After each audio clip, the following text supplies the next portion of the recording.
Vamos a hablar de la salud, vamos a hablar del dengue, el sarampión, de los principales problemas de nuestra política de salud, aquella de la que hace pocas temporadas era la principal preocupación de los peruanos, pero luego de la pandemia como que nos hemos relajado. Pero hay alguien que no se puede relajar en eso porque es la máxima autoridad de la salud. Gracias por acompañarnos, ministro César Vázquez.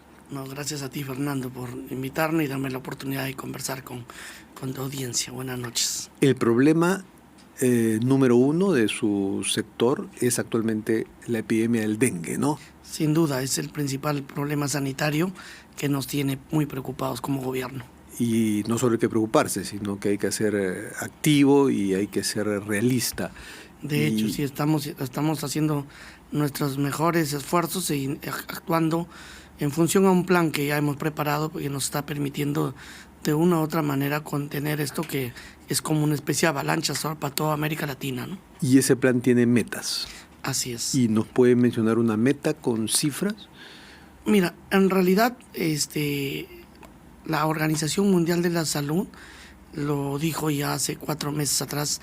Este año va a ser brutal el dengue para América Latina y el efecto se está viendo a nivel de todos los países que normalmente presentaban este problema año a año, que el aumento es realmente exponencial. En países como Paraguay, por ejemplo, de 2.600% ha subido con respecto a la misma semana del año pasado. Brasil está en 300%, México 500%, y nosotros estamos en estos momentos en 95%. O sea, entonces, prácticamente nos hemos duplicado respecto al año pasado. Así es. Ahora, nuestra meta es contener lo máximo. En cifras del año pasado, acá veo un cuadro de la OPS, que es la OMS para América Latina, ¿no? La Organización Panamericana de la Salud. Estábamos encabezando la letalidad por 100.000 habitantes, con 0.374 a julio del año pasado. Así es. ¿Seguiremos encabezando la letalidad o es difícil precisarlo? No hay cifras determinantes todavía. Sí, en la fecha actual estamos terceros, no estamos primeros como estábamos el año pasado. Es decir, hemos aumentado mucho el número de casos, pero no en la misma proporción el número de muertos. Hemos tratado de capacitar más a nuestro personal de salud en el primer nivel de atención para detectar el problema más tempranamente y evitar que se compliquen. Quizás con esas capacitaciones al personal estamos conteniendo esta avalancha. Ahora, la prevención empieza mucho antes del primer nivel de salud. Antes de la atención. ¿Cuál es la herramienta básica para la prevención en la que están capacitando a sus brigadas para que vayan hogar por hogar? ¿Cuál es la herramienta básica? Claro. En realidad el problema del dengue, como todos sabemos, se complica porque hay un tercero en la transmisión de hombre a hombre, que es un zancudo, que es el vector, ¿no? Entonces, lo ideal y la primera medida más eficaz que debería hacerse como una costumbre ya permanente, porque hoy con los cambios climáticos el dengue, como ya no hay casi invierno, se permanece ahí todo el año, como ha permanecido el 2023. Entonces, ¿qué es lo que tenemos que hacer de manera permanente? El control larvario. ¿Qué significa?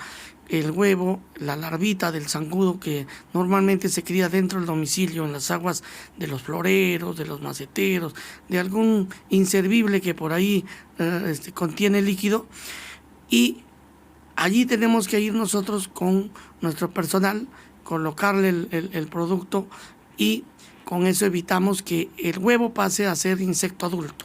En el calor, mientras más calor hay, más rápido es la transición de larva de huevo hacia el insecto. ¿Y cuál es la principal arma para evitar? Que no haya agua estancada y menos las medidas tapada. Preventivas. 1.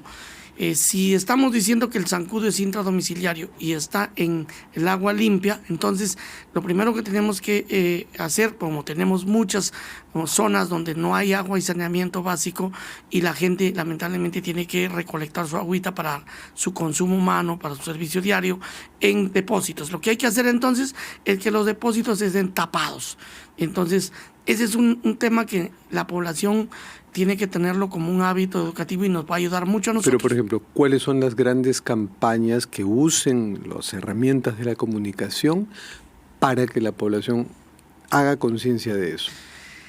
Estamos ya de un tiempo acá un poco limitados en el marco legal para hacer como antes campañas de difusión publicitaria. Pero la declaración embargo, de emergencia sanitaria permite esas herramientas para lo que usted nos va a busca. ayudar eso, por eso que hemos acelerado la declaración.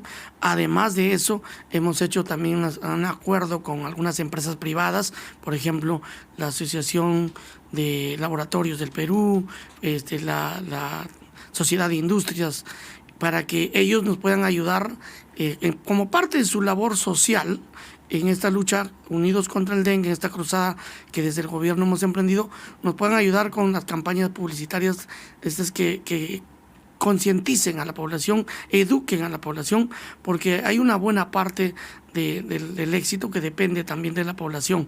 Y allí es donde vamos a incidir ahora con el apoyo también de la empresa privada, y en lo que corresponde a nosotros seguiremos con el control larvario. Ahora en los lugares donde ya hay mucho zancudo adulto y los casos se disparan, tenemos que hacer fumigación, que es el control vectorial, y eso lo estamos haciendo en algunas regiones donde ya se nos está desbordando ahora, el tema. ¿dónde van a hacer las fumigaciones? ¿Donde hay más incidencia de dengue y del mosquito? Exactamente, como el mosquito adulto es el que transmite, es el que es el vector. Entonces, en las zonas donde ya hay bastantes casos es porque hay muchos mosquitos adultos circulando. Entonces vamos a ir en búsqueda de esos mosquitos y ahí tenemos que fumigar. Incluso estamos usando algunos drones. ¿Cuáles son las zonas ahora más críticas? Más críticas. Tenemos, por ejemplo, en Piura, Sullana, no toda la región, hay bastante casos en varias provincias, pero Sullana es la más crítica. En Ancash, Casma es una provincia que incluso es la única provincia donde ya podemos hablar que el servicio o la oferta de servicios sanitarios están desbordados. Pero usted ha hablado de drones. Los drones no son para fumigar, sino para visualizar qué. Pues, criaderos que hay lugares inaccesibles, ¿no? Y sí se puede usar también en esos lugares, por ejemplo, en un techo. Hay un criadero. O sea, el dron no permite ver a las larvas, pero sí agua estancada que se pueda presumir que son criaderos de larvas. Perfecto. Para eso estamos usando. Ya. ¿Y va a haber brigadas de fumigación que entren a los domicilios? Sí, sin duda. ¿Cómo reconocerlo? Porque también en regiones asoladas por la inseguridad puede haber el temor de que hayan bandas ahí que quieran ingresar a los domicilios con el cuento de que son brigadistas. Por eso estamos tratando de coordinar cada vez ¿Cómo mejor se identifican? Con los gobiernos locales, en los lugares donde hay serenazgo, vamos a tener coordinación con ellos para que acompañen y estén vigilantes las brigadas, porque sectorizamos la zona, ¿no? Entonces vamos a comunicar a los municipios. Hoy vamos a estar fumigando con nuestras brigadas en tal lugar y ellos puedan estar atentos. Ahora, también. La fumigación tiene que ser un esfuerzo sostenido, porque la fumigación de una vez no basta. A los 2 o 3 días vuelven los mosquitos. Así es, tiene que ser sostenido y además secundado también con el control larvario. Y sostenido, o sea, ¿cuántas veces al mes o a la semana y por cuánto tiempo? Así, mire, en primera instancia nosotros vamos a hacer un barrido, una zona, ¿no? Luego, según se mida, porque hay indicadores para medir el índice aédico, poder definir si hay que hacer otra repasada. ¿El índice qué dijo? Aédico. Aédico. El vector, ¿no? Es el Aedes aegypti. De Aedes aegypti, ya, sí, aédico. Así es. Entonces, se mide pues el número de zancudos. Hay indicadores que los epidemiólogos manejan y que nos pueden decir, oye, aquí por la casuística y por la cantidad de casos de personas infectadas, aquí hay un índice aédico alto y hay que fumigar. Y entonces estos brigadistas tendrán su chaleco del MINSA. Sí, claro, estamos haciendo el esfuerzo de darle su polito que dice la campaña Unidos por el Dengue, todo un esfuerzo de identificación. Y la declaración de zonas en emergencia, 20 regiones he visto, sí, ¿no? En realidad, o sea, 20 regiones de las 26 que hay. Así es. En realidad 5 son las que están desbordadas, ¿no? Digamos, las que están con mayor caso. ¿Lima está incluida entre las 20? Claro, sí, Lima está incluida. Tenemos ya incluso 3 fallecidos. Lima región y Lima metropolitana. Sí, tenemos 3 fallecidos. No es todavía una situación de epidemia en Lima, pero no podemos descuidar, no podemos esperar a que llegue a una situación insostenible, y por eso que en vez de declarar en emergencia solo 4 o 5 regiones que donde hay más casos, hemos decidido incluir a las 20 que están en riesgo inminente de crecer y que se pueda desbordar. Aclárenos algo porque puede llevar a confusión a mucho de nuestro público. La declaración de emergencia en estos casos no tiene que ver con la declaración de emergencia cuando se trata de seguridad, que limita garantías, que habla de apoyo militar. Esto es declaración de emergencia sanitaria. La emergencia sanitaria es cuando hay este tipo de epidemias, ¿no? Y la otra declaración de emergencia o estado de sitio, ¿no? Esa es una declaración donde ya se rompen los derechos principales, ¿no? Por seguridad pública nacional. No es el caso, hoy solamente estamos hablando de una emergencia sanitaria. Claro, que pero esa declaración de emergencia, ¿qué es lo que le permite? Nos permite en principio poder destinar más recursos a los lugares más afectados o los lugares que queremos evitar que se compliquen más. Nos permite acelerar procesos logísticos. Por ejemplo, si yo quiero adquirir repelentes en este momento y tengo que hacer todo un proceso logístico, demora 3 meses, ahí puedo hacer compras directas. Nos permite transferir presupuesto, por ejemplo, a los gobiernos locales. Hoy vamos a hacer esto en esta declaratoria que espero que mañana se apruebe y se publique. Vamos a transferir presupuesto a los municipios para que ellos nos ayuden con la eliminación de inservibles, con la eliminación de criaderos, con la participación también del personal de la zona, nos ayuden a contratar brigadas con su gente y nos ayuden sobre todo a una campaña comunicacional que pueda ayudar a convencer a la gente que abra sus puertas, porque hay zonas como Casma donde hay un 40% de rechazo a permitir que las brigadas ingresen a hacer su trabajo. Entonces, y eso ha hecho que Casma sea una de las ciudades con más incidencia. Realmente uno quiere intervenir porque sabe que el mosquito está dentro de la casa y la familia no se permite. ¿Y por qué esa situación particular en Casma? Yo creo que son varios factores, ¿no? En principio, es probable que no haya una sensación de miedo real, ¿no? De temor, o sea, le han perdido el miedo quizás. Y más bien hay miedo contra la delincuencia y pueden pensar que los brigadistas, además de eso, otro miedo, viene con otro objeto. Otro temor también que hemos podido notar es que a veces salen a opinar en algunos medios personas que no necesariamente son especialistas y generan pánico. Por ejemplo, hace unos días escuché a un profesional que no es epidemiólogo ni mucho menos experto en tema de dengue salir a decir que estamos utilizando el insecticida equivocado y que ese no es bueno. Entonces la gente puede así como hay el pensamiento conspirativo antivacuna y el pensamiento conspirativo anti-insecticida. Y allí ustedes nos pueden ayudar mucho, ¿no? Porque obviamente nosotros estamos usando... Pero usted tiene que recurrir a campañas de comunicación. Las hemos tenido cuando hubo una gran incidencia de vacunación. Eso se logró gracias a la comunicación. Antes era más fácil, pero a raíz de que se aprobó una ley, ustedes habrán escuchado que le llamaron esa ley antimermelada, que la verdad más hizo daño que bien, porque a nosotros por lo menos en el sector salud la campaña comunicacional era clave para educar a la gente y nos ha limitado. Pero hay muchas formas de hacerlo. Ahora a través de la emergencia vamos a poder sacarle un poco la vuelta a eso para poder llegar a la población, pero además hemos buscado la otra estrategia que es repararse sobre... ayudarse con la empresa privada. Ahora estamos en situaciones extremas, ¿no? Por un lado estamos atravesando algo que todavía no empieza, no hay. ¿Cuál es la previsión? ¿Que lo más duro de la epidemia todavía no ha llegado o que lo estamos pasando? No, todavía no ha llegado. Todavía estamos, miren, la semana 8 ahorita. Los últimos datos que tenemos en esta semana son a la fecha de hoy, 26 de febrero, 31.364 casos acumulados, de los cuales están confirmados 17.965 casos. Ya tenemos 32 fallecidos por dengue, hay 8 que están en investigación. La semana o el año anterior, ¿no?, a estas fechas estamos casi a la mitad en contacto. Se lo pregunto de esta forma. Pero si vemos la curva del año pasado, estamos recién iniciando. ¿Marzo va a ser más fuerte que febrero? Sí, yo creo que marzo va a ser mucho más fuerte. ¿Y abril más fuerte que marzo o ya estaremos de salida? Marzo y abril yo creo que van a ser los meses punta, entonces ¿no? hay que cuidarse. La de abril por lo menos. Hay que cuidarse y hay que extremar pues los cuidados. Sí. Ahora, hay una vacuna que en Brasil ya empezó a usarse. Acá todavía. Lo que pasa ¿Pero es que ya está comprometido la compra de un lote o todavía ni siquiera eso? Todas las compras de esta vacuna se hacen a través de OPS. Ya nosotros hemos mostrado nuestro interés, hemos mandado la carta de intención, que es lo primero que se hace en estos casos. Ya OPS nos tiene en la lista. Es algo así de como el espera. sistema de COVAX Facility, que no fue muy útil para el COVID. Digamos... Después cada uno tuvo que comprar claro, lo suyo. O sea, ¿para que, qué esperar a eso? por lo menos aquí es un ente regulador más técnico, ¿no? Porque COVAX Facility era casi una intención privada que, bueno, tenía otro fin más que todo, ¿no?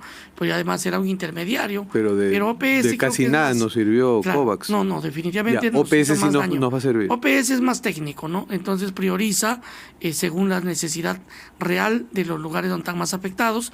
Y está empezando por Brasil porque ahí se hizo la investigación y esa es parte de las normas. Ahora, una vacuna que sí tenemos y tenemos un buen historial de cobertura, pero de pronto se ha bajado y se han metido unos casos y es sarampión. Así es, sí.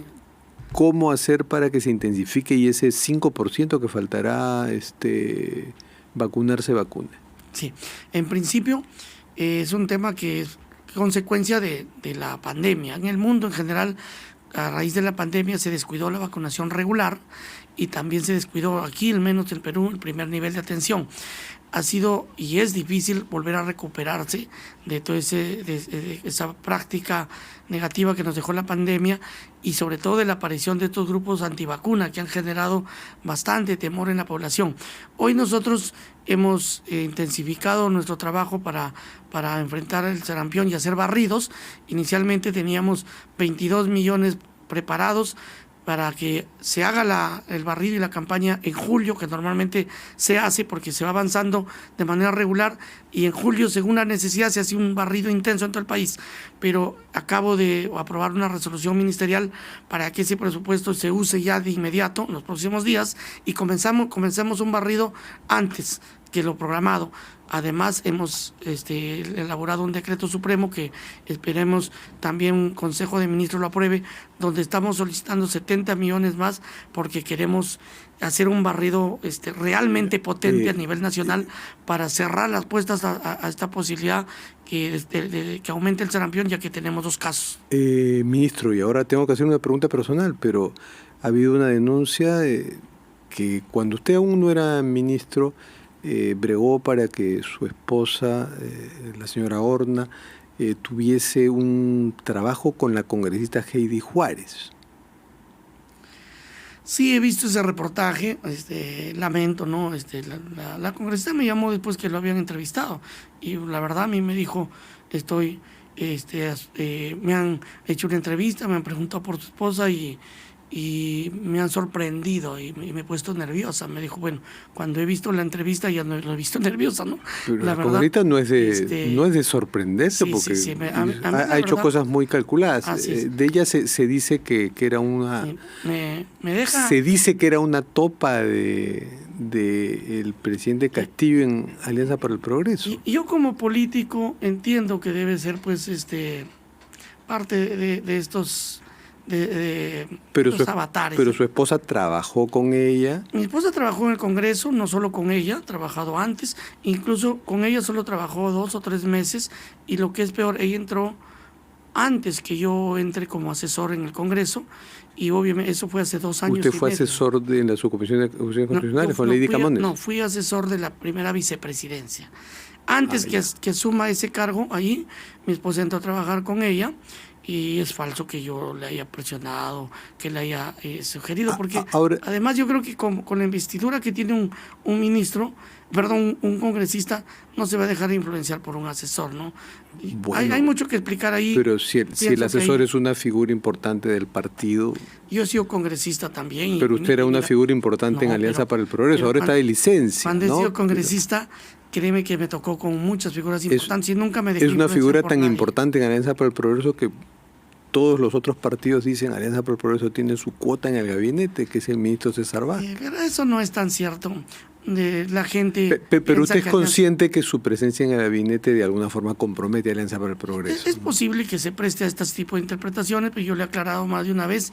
Yo fui invitado por el Premier sin ninguna coordinación con el partido. Es más, el día que me designaron, Yo le dije a la presidenta, por favor, permítame el uso de mi teléfono, quiero avisar a 2 personas, a mi esposa, para que no se entere por televisión, y segundo, al presidente del partido, porque yo soy miembro activo del partido, para pedir licencia, ¿no? Y eso es lo que pasó. Y dígame, sáqueme una curiosidad, porque usted es chotano, ¿no? Así es. ¿Y conocía al presidente Castillo o por...? Como todo paisano nos conocemos.